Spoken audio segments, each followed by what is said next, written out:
This is Stephen Kotler, and you're listening to Your Superior Self. Hi, I'm Anita Murjani, and this is Your Superior Self. Hello, this is Dr. Raymond Moody, and this is Your Superior Self. Hi, Cultural Creatives. I'm Bruce Lipton, and I'm here to join you with Your Superior Self. Hi, this is Paul Selig, and this is Your Superior Self. What's up, everybody? I'm Aubrey Marcus, and this is Your Superior Self.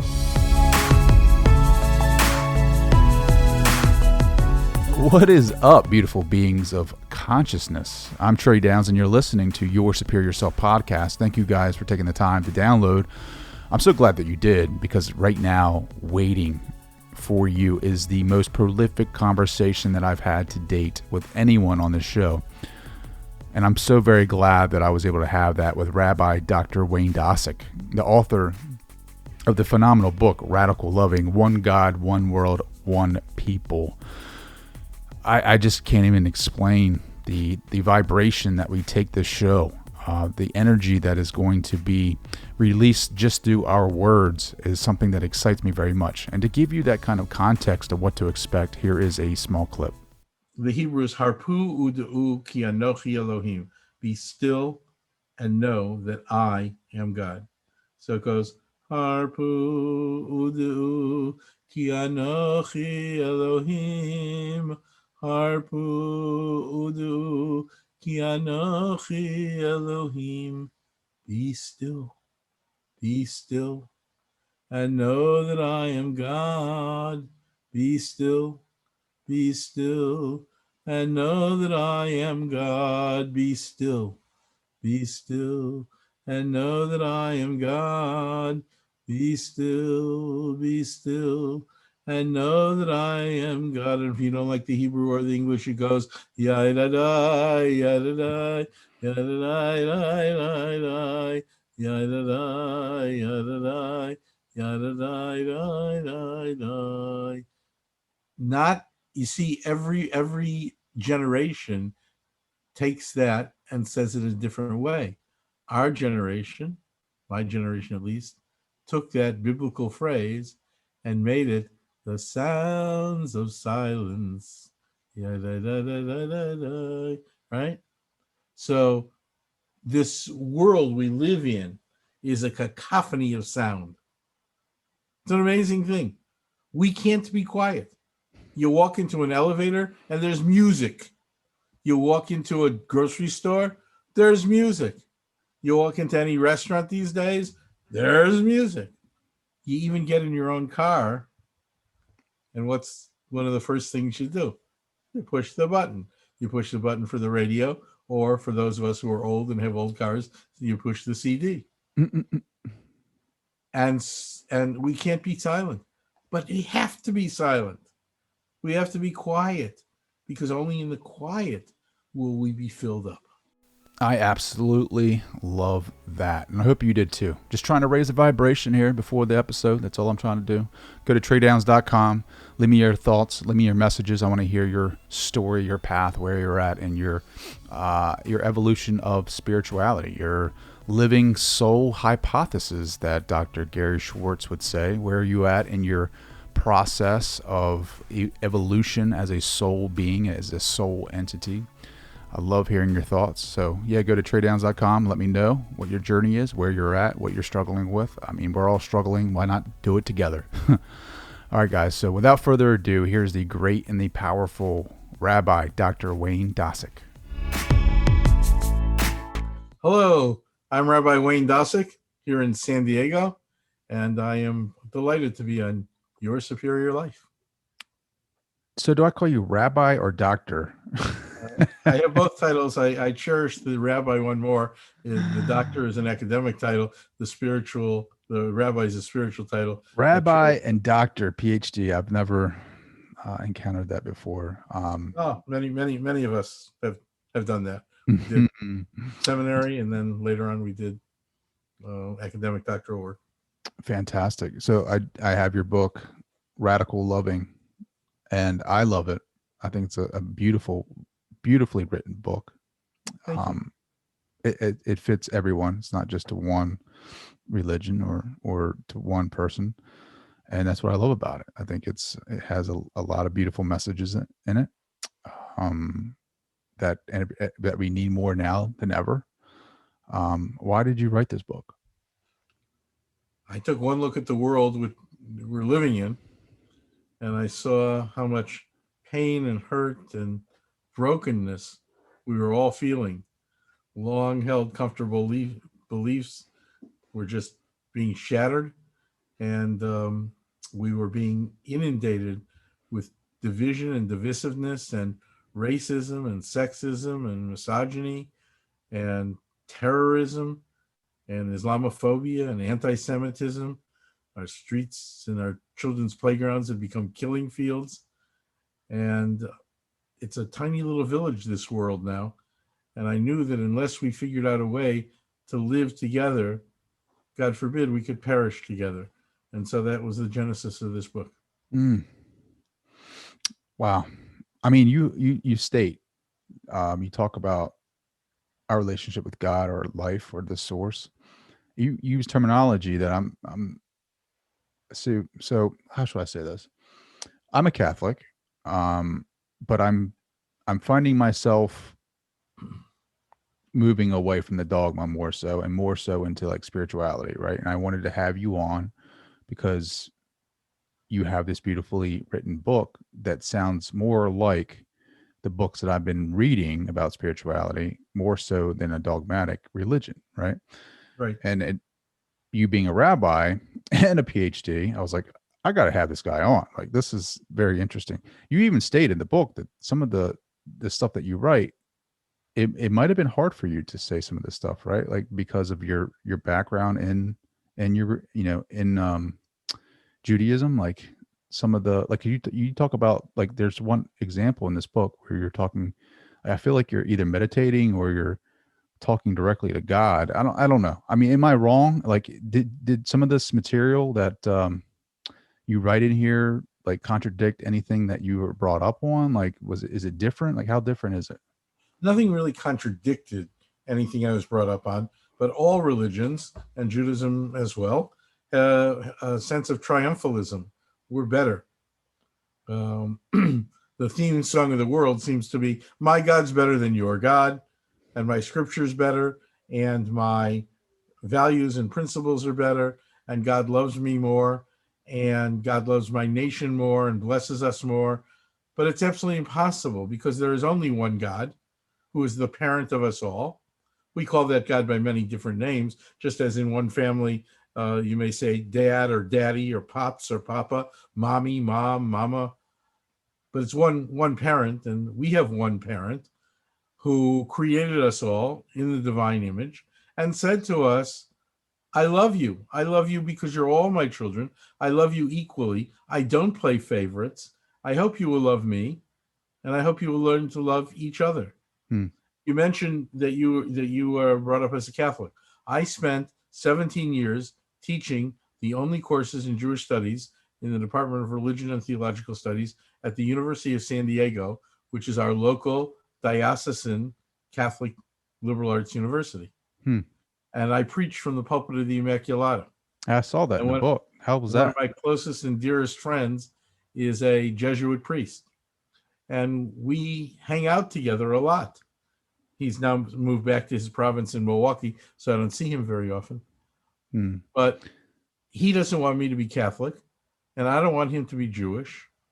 We respect and honor the things that we have in common, and we respect and honor our differences. This book is about oneness consciousness, but oneness consciousness does not mean sameness, because we all come to God, we all come to the divine, each in his or her own way. And so some of the paths we take are straight and narrow, and some are crooked, and some are wide, and some are narrow, and some we go down singing, and some we go down in silence, and some are beautifully decorated, and some are stark. Doesn't matter. God loves us all and says, come to me whatever way you wish. Call me whatever way you wish. From God to God. And therefore, there is far more that unites us as children of God than divides us in the little religions or spiritual pathways that we have chosen to create for ourselves. Sure. I don't hear consciousness in any of the sermons I've ever attended. Like we don't talk like it's always about reading from the texts, the New and Old Testament, but we never talk about consciousness, one source, right? Like that's new. I feel like you're trying to reform. I feel like the message, right? Like with consciousness, like that one source of God, like that message. I just never heard anyone from like your background speak like that before. Like, well, I might use a different word instead of reform. I might use the word renew. Renew. Because I shouldn't say reform. Because renew. Everything that we teach here is part of Scripture. We just get caught up in all the laws and all the stories, and the whole point of the Bible, the whole point of any kind of religious literature is to bring us closer to God, to be in that oneness consciousness that we are all one, that God is one, that we are one. And everything that we have created to tell us that is simply things that we've created. We got fooled. And here's how we got fooled. When Judaism came along into this world, we thought that the Hebrew scriptures were superior to what the pagans had in their stories and in their rites and rituals. When Christianity came along, it said the New Testament is better than what we're going to call the Old Testament. Even to this day, it's called replacement theology. And then Islam came along and said, we have the Quran, which is better than the New Testament and the Old Testament and everything that came before it. And then, of course, we have the Eastern religions, Hinduism, Buddhism, Native American, indigenous tribes from all over the world, all of whom have scriptures, stories, tribal tales. The mistake we made is to think that one is better than the next or better than the one that came before it. It's not. It is a perfect paradigm of evolving human consciousness. If you have children, you don't teach your 4-year-old the same way you're going to speak to and teach your 16-year-old or your 25-year-old once he or she is married and has children of his own. So what happened was God said, okay, humankind has developed this far. I will give a set of rules and regulations that will help people live in that way in this time. And as human beings evolved and as consciousness evolved and the mysteries of the universe unfolded before us and science and technology grew and we learned more and more about the mysteries of the universe, then it was time for another revelation. But it didn't replace the first one. It just added to it. And that's been the progress that we've made all this time. And it's all to bring us to God and all to bring us to God's message that we are all one people whom God loves equally and doesn't play favorites. No, I mean, it's all about that, right? Like so I meditate quite a bit. And when I meditate, I experience my higher self, my higher consciousness. I experience Jesus in my meditation. He comes and he talks to me, and I have a meditation journal, and he says things to me like, I'll say, I love you. And he'll say, well, if you love me, then you love yourself because you and I are the same. And forever ever since I can remember, it's always been, I worship you. I worship you. I worship you because you are God. And it was never looked upon as like an equal, right? Like I'm a part of the source. I'm a part of God. And I was just reflecting on a passage today from the New Testament. In John chapter 10, verse 34, Jesus answered them, is it not written in your law? I said, you are God's. And it was hard for me to even interpret that, like to think, I'm not God's. I'm not saying that I am God, the universe. I'm saying that I'm a part of that source. So Jesus and I, like, he's trying to teach us through his through his life how we can be. But because of religion and some of the teachings, I never looked upon it like that. I looked at it upon as I can never obtain that. I can never do that because I am low, I'm a lowly human. And I can never obtain that sort of inner knowing, that higher knowing, higher awareness, higher consciousness for myself, and know God at that level. And the more that I evolve, the more that I become more aware, the more that I love myself, the more that I love others, the more that I learn. Knowledge is power. I tell you that. The more that I learn, the more that I come closer to God, and the more that I experience this universe.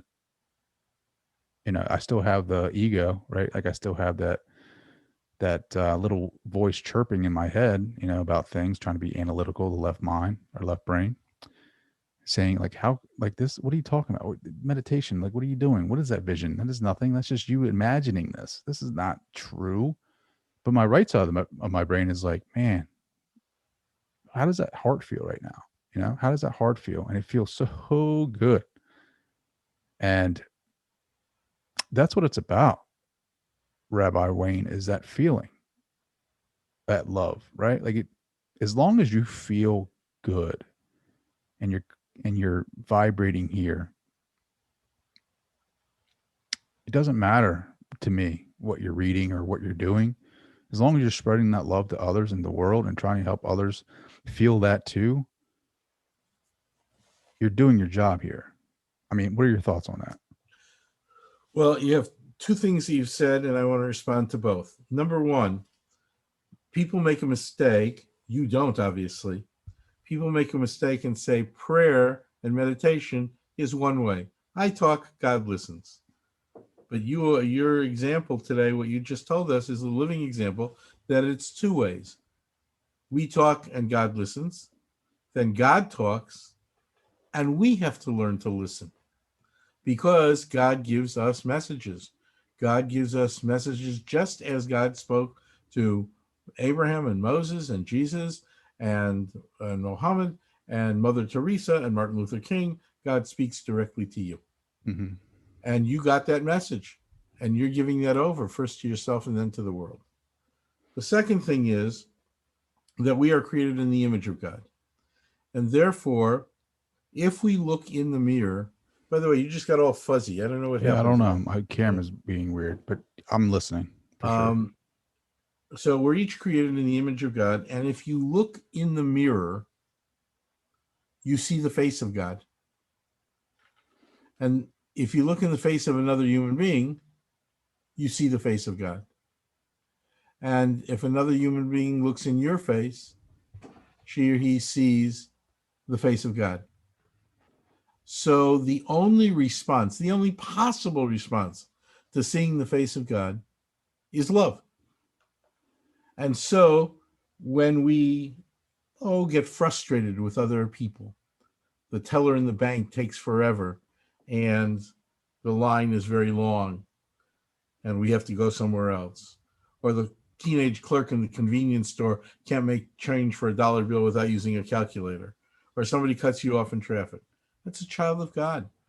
And instead of being frustrated, instead of being unhappy, we need to remember that person reflects the face of God.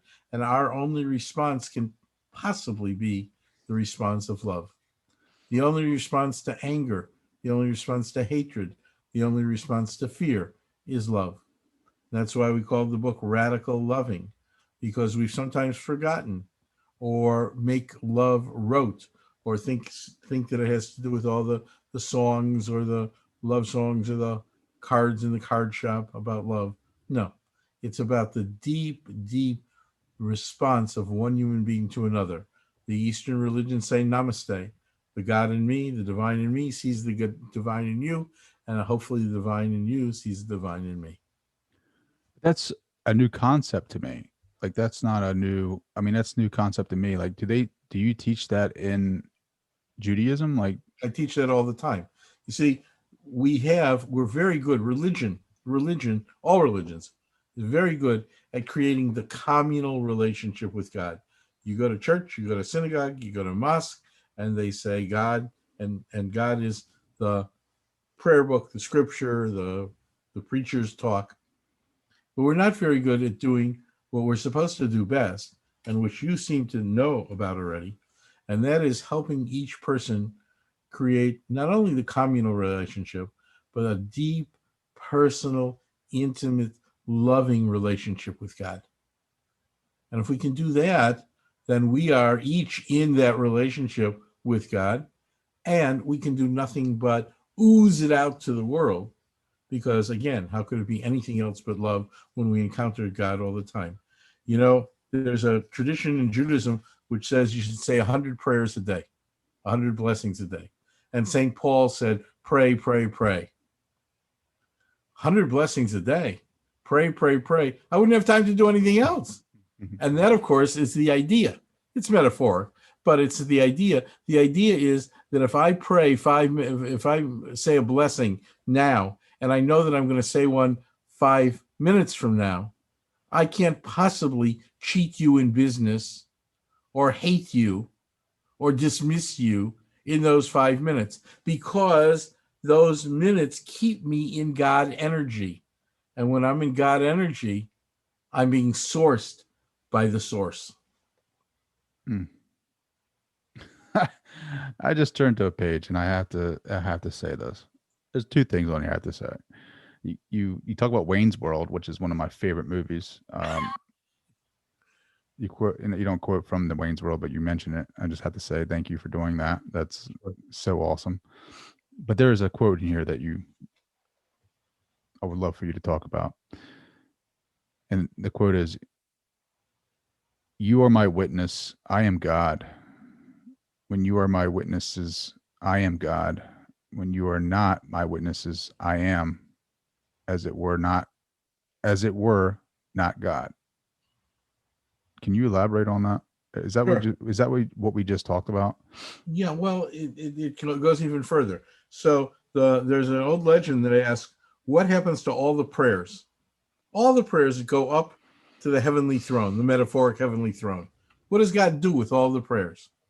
So the answer is that there are angels, again, this is all metaphor, but there are angels who stand on either side of the heavenly throne, and they catch all the prayers every day. And they weave them into a crown, and they place the crown on God's head. So the prayers of the people, God's creatures on earth, acknowledge and celebrate God by talking to God. And another text from Isaiah asks, what happens in the heavens? So it says the seraphim, the archangels, stand on either side of the heavenly throne and shout across, "Holy, holy, holy." In Hebrew, Kadosh, Kadosh, Kadosh. In Latin, Sanctus, Sanctus, Sanctus. Part of your service, part of the Mass. And that creates the love vibration. So the archangels are loving God, God's loving the archangels, and that love vibration comes to us on earth. And we have two choices. We can either catch it and spiral it back around the universe and back to God, or we can ignore it and spiral hate around the universe, and that will come back to us, or fear or anger. And so every day, every moment, the love vibration is vibrating, and the God energy is coming to us, and we just have to be aware.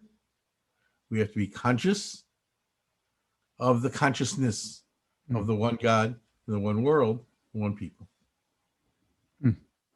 There's a saying. I mean, I might have just said it there, but I think I heard Ram Dass say it. It was like,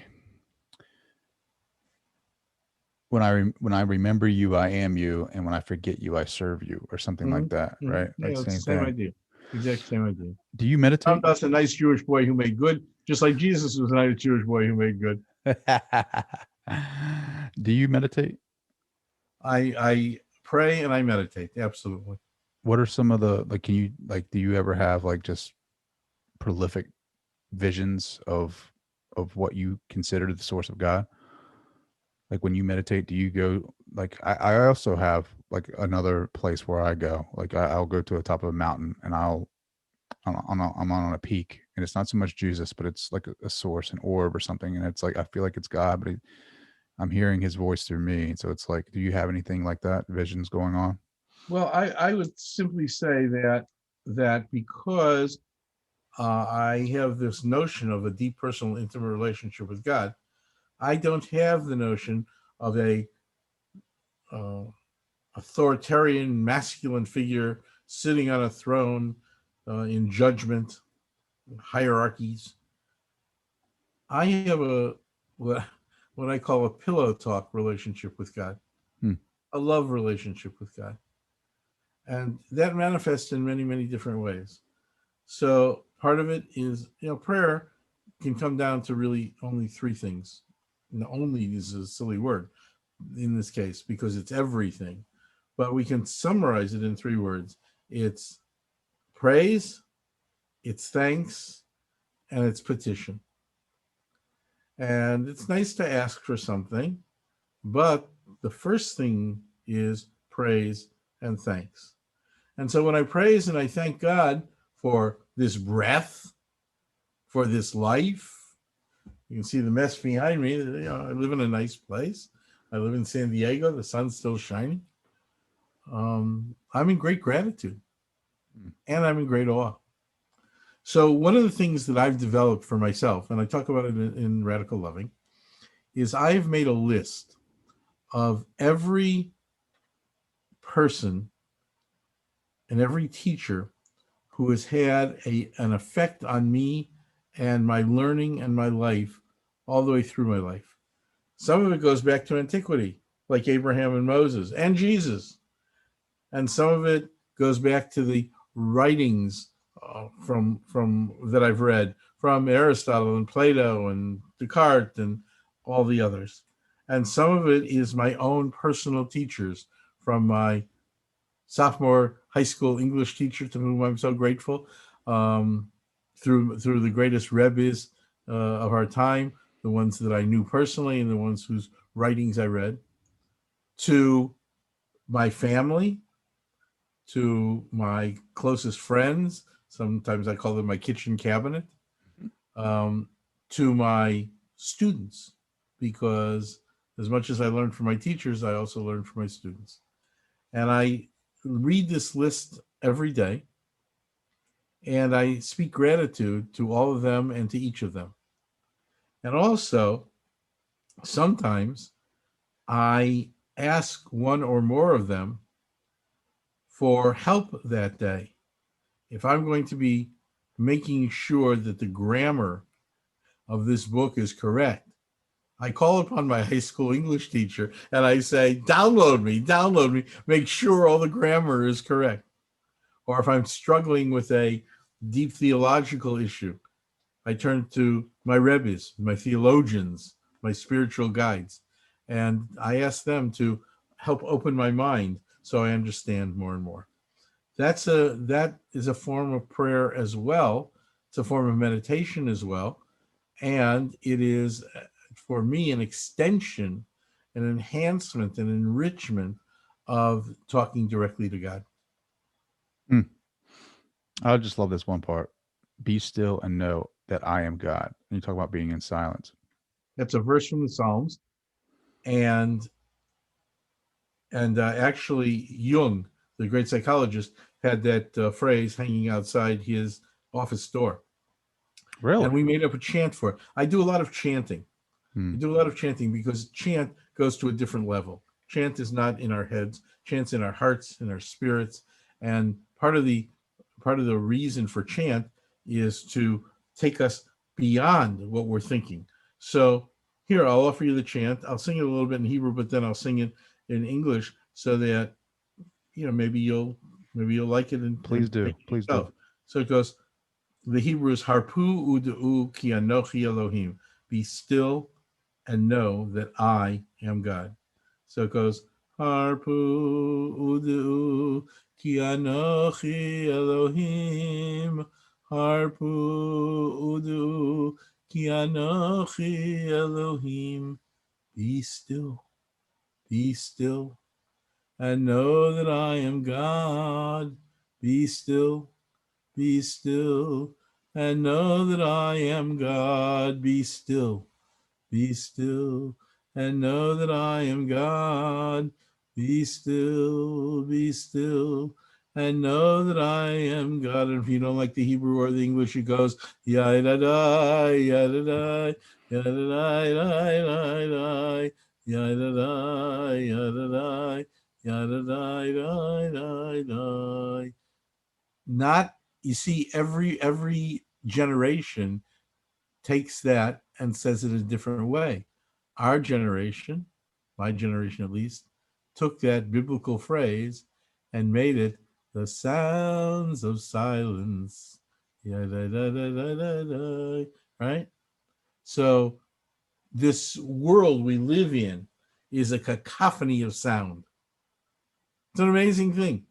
We can't be quiet. You walk into an elevator and there's music. You walk into a grocery store, there's music. You walk into any restaurant these days, there's music. You even get in your own car, and what's one of the first things you do? You push the button. You push the button for the radio, or for those of us who are old and have old cars, you push the CD. And we can't be silent, but we have to be silent. We have to be quiet, because only in the quiet will we be filled up. Yeah, that chanting, it's crazy what the vibrations do. Like the holy, holy, holy, that chant right there, the vibrations, the feeling, the sense, the quieting of myself, the quieting of my mind, what that does for someone. And I know the listeners listening right now felt something when you just did that. Well, we made a CD. Oh, there you or go. Download to go along with the book, because we knew that the chants were so important. So the chant that we made up for holiness goes like this: holy, holy, awesome holiness, holy, holy, awesome holiness, holy, holy, awesome holiness, holy, holy, awesome holiness, because the twin of radical loving is awesome holiness. And so we made that chant to go with the notion of being holy. You might be able to go on tour with that. I'm not lying. Well, set me up. I don't know how to do such things. Do you ever study like great saints like Saint Teresa? I did not. I can't say I studied in depth. No.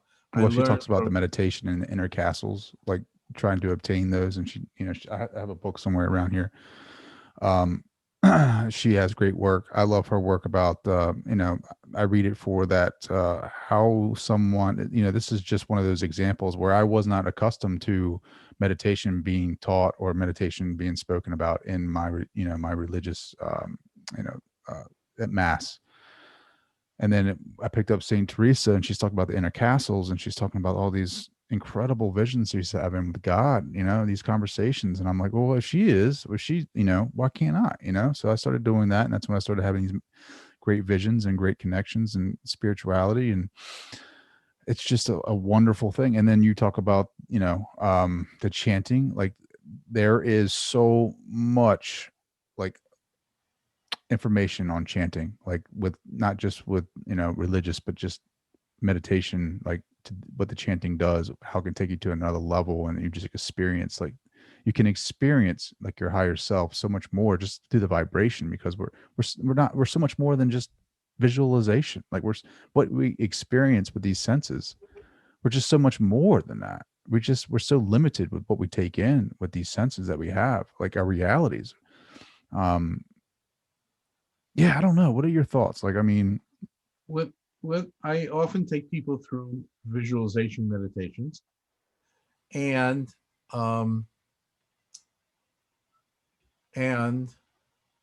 were you saying just at the end there, Trey? I just feel like, visualization is great.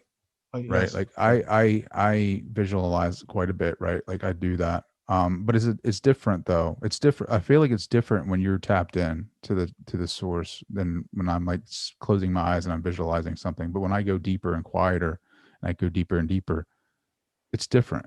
I don't know. Do you experience that? Well, yes.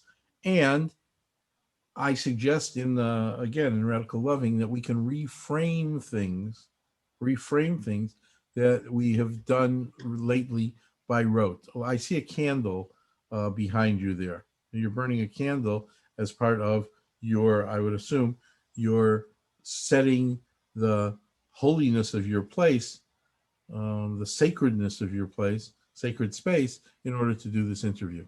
Mm-hmm. So here, you can try this for just a minute. Sure. Try this. Stare at the candle. So we burn candles because they're pretty, they smell nice, they give out light, they remind us of lots of things. But if you think about it and try to reframe it, what was the very, very first act of creation?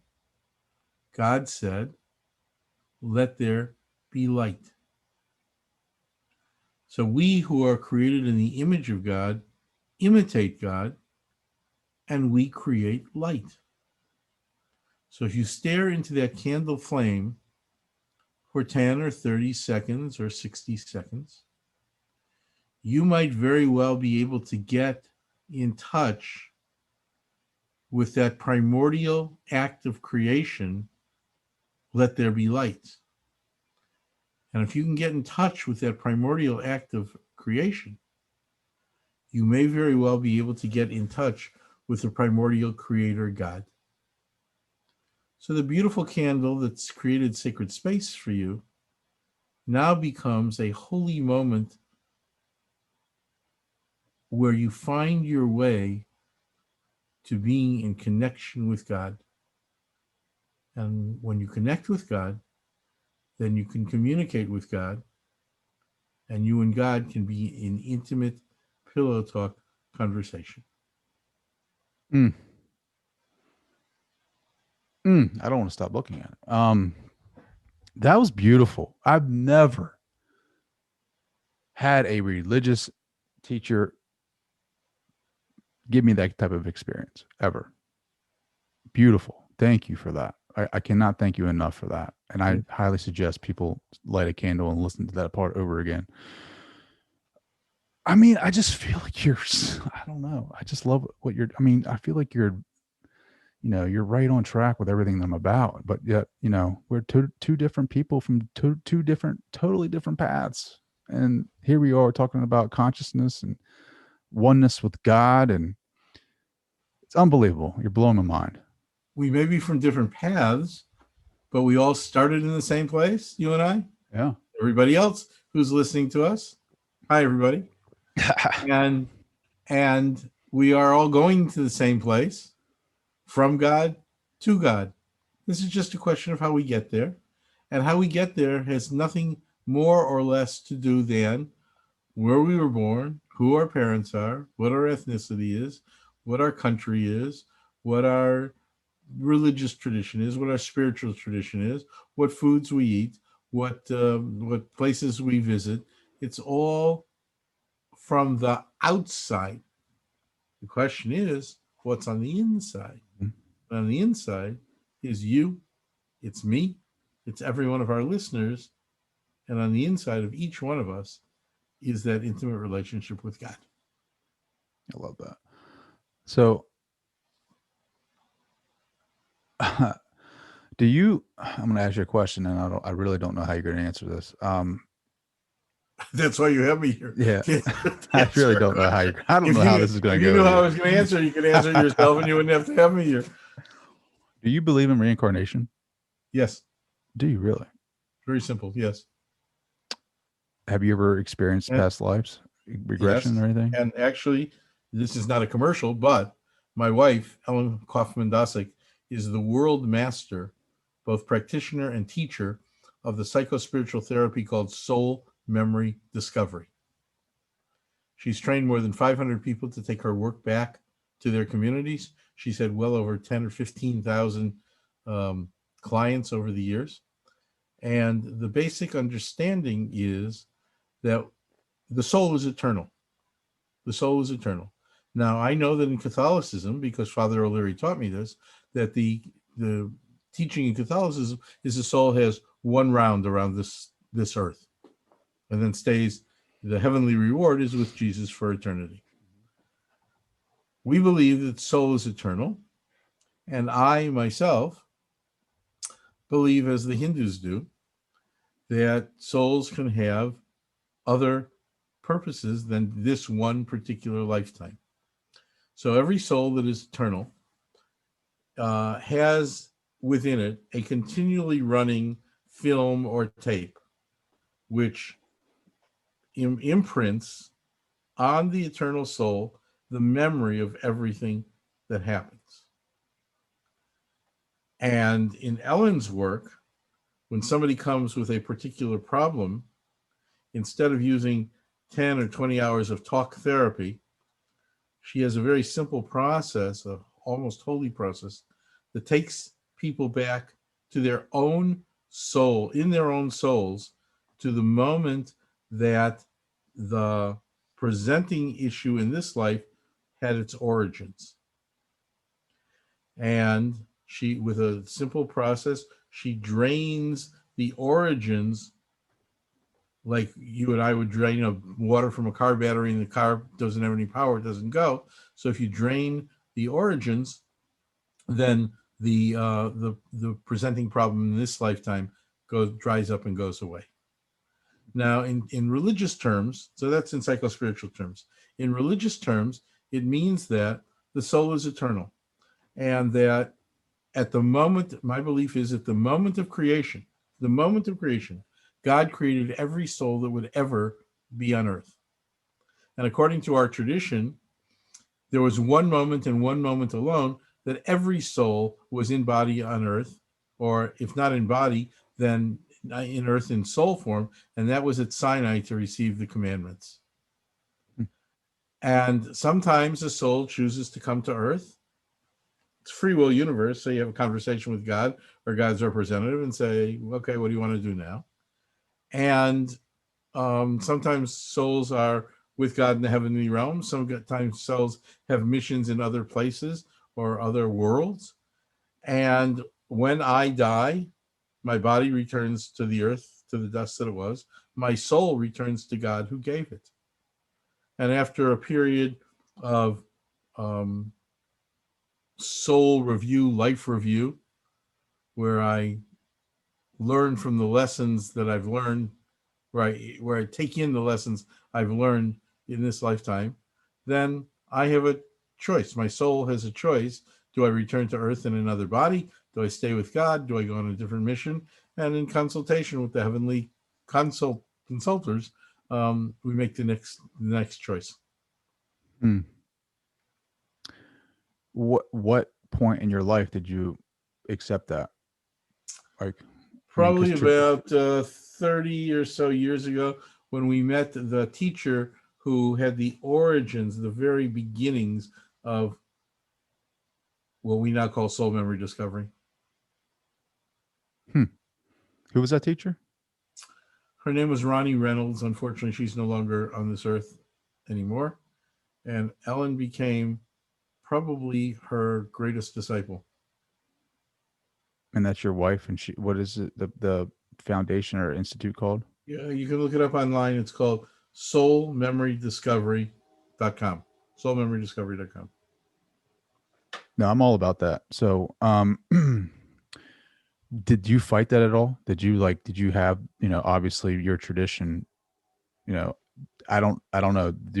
Does the Jewish tradition believe that reincarnation? I'm assuming Jewish tradition believes in the eternity of the soul, and the Kabbalists, the Jewish mystics, believed in what we call Gilgul HaNefesh, which means the rolling or the transmigration of the souls. So it wasn't in early Judaism, but the Kabbalists came in beginning in the 13th century, and then moved to Tzfat in the north of Israel in the 16th century, and then the Hasidim from Eastern Europe took over their teachings. And so in the last 700 years or so of Jewish life, 800 years of Jewish life, this notion has been there. We don't have any one dogma. There are people who believe this. There are people who believe that the soul is finished after one lifetime, as Catholicism does. There are people who believe that my life lives on in the memory of those who knew me. There are 5 or 6 different ways that Judaism understands. Pastorally, Father O'Leary has a much easier job than I do, because he walks into a home where there's, God forbid, a death, and he says, "Your beloved is now with Jesus, receiving the heavenly reward he or she so richly deserves." I have a pick, but those who stay with me, those who learn with me over and over again, who are part of my congregation, who are part of my teachings, they know my teaching on this and my belief on this particular issue. Where is your congregation? Like, where does it? Where do you? I mean, I'm sorry, I just don't. Do you preach every Sunday? Like what I'm traditionally. Well, used our to? services are on Friday night or Saturday because that's our Sabbath. Christianity moved it to Sunday, being the Lord's Day, commemorating the resurrection. Yeah. But I for years, I mean, the decades, I was a rabbi of large suburban congregations. And 29 years ago, now 30 years ago, we started a little independent prayer group. We call it the Elijah Minyan. We call it after the prophet Elijah, because he's the one who will, according to our tradition, come and announce the coming of the Messianic era of peace and harmony. And we meet in people's homes. We used to meet in a lot of people's homes, but since the prayer books and the other accoutrements got too heavy for me to carry, we now meet in our home. Mm-hmm. And we've had services and classes here for a long time. We have many more people who come for the Jewish high holidays, so we rent out a space. And for the last 15 months, I've been the Zoom rabbi, as every other clergy has been. And you come to our Zoomagog, you go to our synagogue, which is on Zoom. Yeah. I mean, so I love my living room looks like a television studio. We have awesome. One side for us and one side for the cantor, and we have green screens and hanging microphones and amplifiers and lighting and cords and everything, so that we can give the best technical possible experience possible. Yeah, I love that. I feel very comfortable talking to you about this, and I appreciate that. Like I am for the longest time, I mean, I was Methodist, and then I kind of went over to Catholicism when my son was born, just so that I could be a part of his bringing up. And I kind of separated away from that, and now I'm focusing more in my own personal relationship with God and my own spirituality as opposed to a dogma. But for the longest time, I was afraid, because my upbringing was, Christ is coming back. Christ is coming back. Are you prepared? Are you saved? And, I was very fearful, I was worried. I was like, oh my God, Christ is coming, I better get right, and it just didn't sit well with me. I was very intimidated, very fearful of very trying to be perfect. And I not recently, probably over a year ago, I picked up a book from a channeler named Paul Selig, who him and I are good friends. And he talks about the second coming of Christ is not someone coming in physical form. Like Christ is not coming back here to save us. The second coming of Christ is that awakening in your heart, the Christ love, right? Like the Christ mind, Christ love. The rolling back of the rock is that rock from your heart. Rolling back that rock from your heart and letting Christ come through in that way, and then showing the world your love. And that is Christ coming back. That is Christ coming back for all of us and saving us through that love. And I've never felt more connected to anything than that right there. Like that was I would say to you a couple of things. First of all, there's a little chapter in the book called The Eternal Soul. Mm-hmm. So that tells a little bit about you have the galley copy. In the real book, it's on page In the real book. 163. I mean, in the hardcover book. But also, what you were talking about, I have to be perfect, because that is the fear that religions have tried to put in people to get us to behave in a particular way. And that's all it is.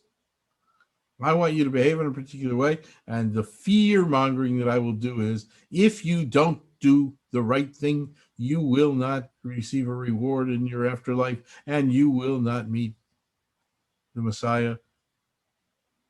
And, my response is, that's just fear mongering. My response is, we do well, we do good because we want to do well. We want to do good. And the Messiah, the Messianic era, is in many ways within us. The Talmud, the Compendium of Jewish Law, teaches if you're planting a tree and you hear that the Messiah has come, first finish planting the tree, then go greet the Messiah. Because the Messianic time of peace and goodwill will come because we've brought it here. And then someone will announce it, or the era will be very, very clear. And that's, again, one of the reasons that I wrote Radical Loving, because we are coming to the tipping point. We're coming to the tipping point of the future of this planet on which we live, both in terms of how we treat the planet. Do we continue to despoil it, or do we fix it so that we can live on it, and our children and grandchildren can live on it? Because we're so interconnected. Throw a plastic bottle into the ocean in San Francisco, and some whale will eat it in Baja. Belch smoke out of a chimney in Pittsburgh, and somebody will breathe it in Paris. We're a tiny little village, this world of ours. And so we have to take care of the world in which we live, and we have to learn to live together. My teacher taught us the only way to get it together is together. If we don't, we are doomed to failure. And this is our time. This is our time because there is no other. The Talmud teaches that sometimes a person's entire existence comes down to one singular moment. You make a choice, you do a thing, and that changes the world. There's great power in each and every one of us. And there are so many ways, they're all written about in the book. There's so many ways that we can bring decency and dignity and kindness and compassion and righteousness and justice and goodness and love into this world. All we have to do is choose to do that. Choose to do that. So I ask people, FANAMI, find a need and meet it. If somebody is in need, don't say, anything you need, just give me a call. I'll do anything for you. I'll tell you this, our house burned down to the ground back in 1996 in a California wildfire. We lost everything. We lost our house. We lost everything in it. Everything from a baseball sign by Babe Ruth to a paperclip. Everything. So a man came to me, one of the sweetest, kindest, gentlest, and wealthiest man I knew. And he said to me, Rabbi, what's mine is yours. Anything you need, you just ask me. It's yours. So what was I going to say? Take me out to dinner, buy me a suit, build me a house? I mean, I didn't say anything. He did some nice things, but I couldn't ask him for anything. So on the simplest level, if God forbid somebody dies, don't go to the mourner and say, oh, I feel so bad for you. Anything you need, just let me know. No. Say, I understand your Uncle Charlie is coming in for the funeral. Give me his flight arrangements. I'll go to the airport and pick him up. Or maybe your good suit is still at the cleaners. Give me the ticket. I'll go pick it up for you. Or don't worry about the kids tonight. I'll take them out for pizza and a movie. Find a need and meet it. Tell you a story about about my own son. When my kids were little, we tried to put into practical life, teaching you an ancient sage. It was said about him that if he needed a piece of meat when he went to the market, he would get two. Of a bunch of vegetables, he would get two, one for himself and one for the hungry in his neighborhood. So when the kids were little, we said, okay, every time we go to the store, we will buy one more item of non-perishable food. Box of mac and cheese, a box of cereal, can of tuna fish, jar of peanut butter. We'll put it in the car. We'll put it in a brown paper sack in the car. We won't even take it in the house.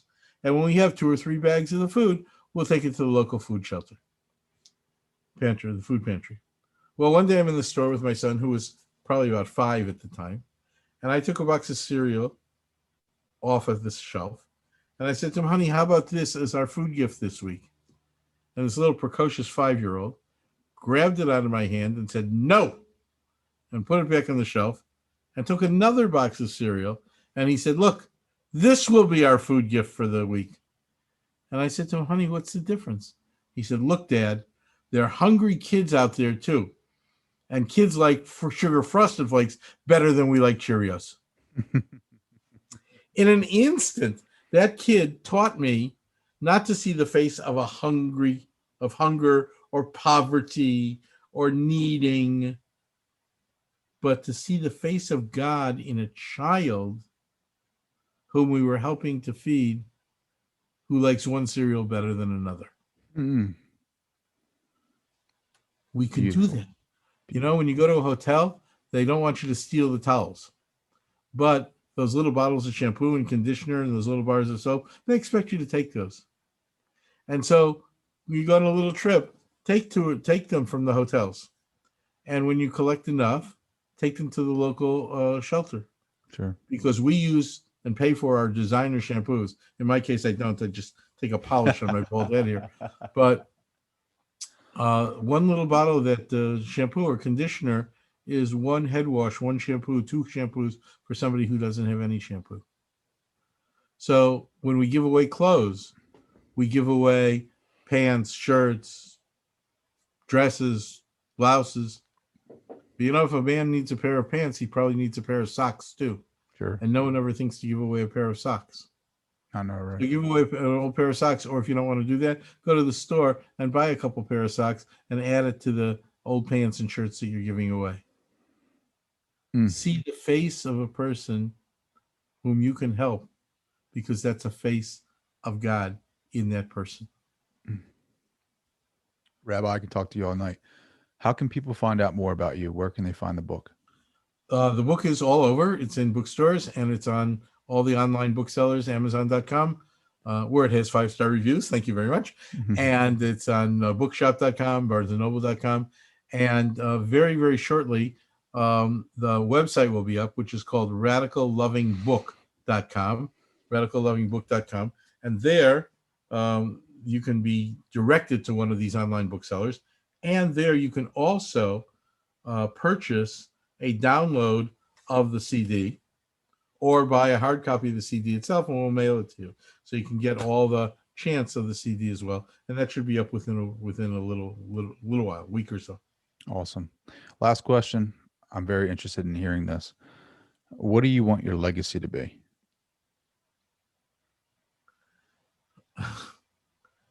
There's a verse from the Bible speaking about Joseph, which says in Hebrew, Ish asher ruach Elohim bo, which loosely translated means a man in whom the Spirit of God dwelled.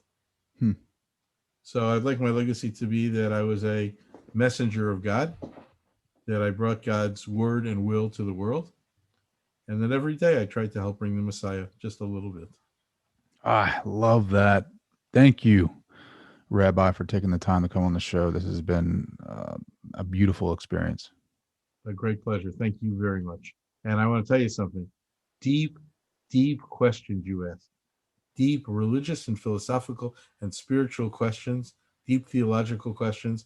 And I'm really grateful for those kinds of questions coming to me from an interview. I do many, many interviews. I have no idea what to expect. I always love the interview for one reason or another. I love this interview with you because it was a deep theological, philosophical, religious, spiritual discussion, and I'm very grateful.